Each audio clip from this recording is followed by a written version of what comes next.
Wow, what a load of, a huge amount of rich debate that we've had today, and I'm not going to try to do a concise summing up, only just to pull out kind of 8 points that I think have come out from today. One, we've just heard that differentiation about outcomes that should be the main focus for organisations and regulators, or is it the processes, the means by which they're delivered? We've also heard about the primacy of boards and the accountability systems that they use to assure themselves of quality and the reliability of evidence, and Peter's kite mark, hugely important, but also a reminder that it's not just data. There's no substitute for getting out and talking to people and watching and observing what's actually happening on the ground.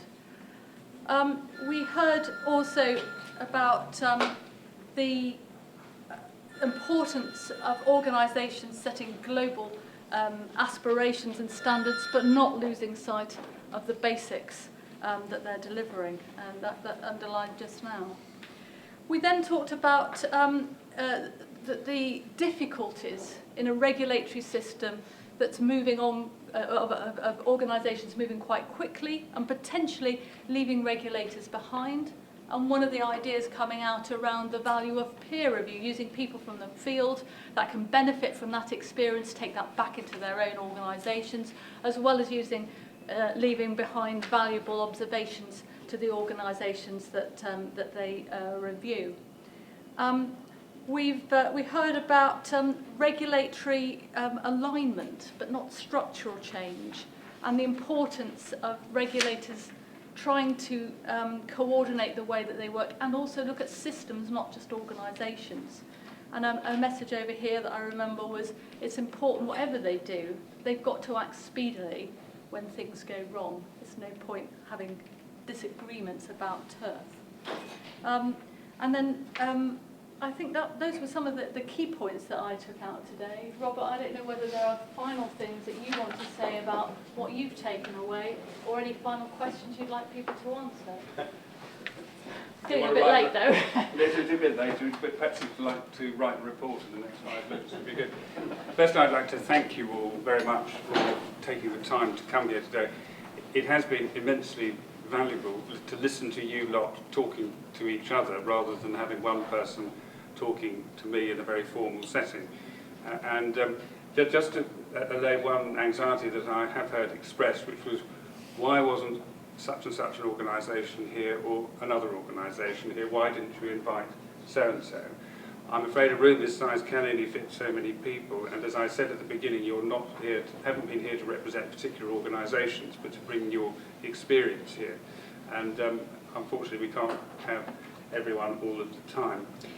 One thing I did notice going around the tables, and I'm sorry I didn't get to them all, was that there was a slight habit, as happens at all seminars, that I found that people didn't seem to be talking about their questions at all. But the common theme that I did hear what they were talking about was actually about culture, and actually was all about leadership and culture, and if you don't change that, what's the point of regulation or indeed anything else? And of course, I do accept that, and we have got a seminar coming up on culture, and it's something that has pervaded the whole of the inquiry, and I will certainly not be doing my duty as chairman if the report doesn't have quite a lot to say about culture.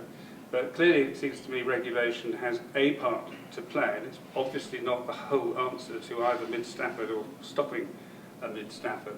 And of course regulation wouldn't be necessary at all if, as our speakers kept on reminding us, boards fulfilled their responsibilities in the leadership of their organisation. If that happened, then you wouldn't need regulation. But unfortunately, you do need regulation because sometimes that boards don't fulfil their responsibilities. And I think you also need it because, at the moment at least, the public will not trust the service unless there is some form of demonstrably effective regulation. And it seems to me there is a challenge that we've recognised in this room, that there are aspects of the current system that aren't meeting that requirement at least. Whether I can help put any of that right, time will tell, but it will certainly be something I will try to do, and you've certainly done your best to help me today. So thank you very much.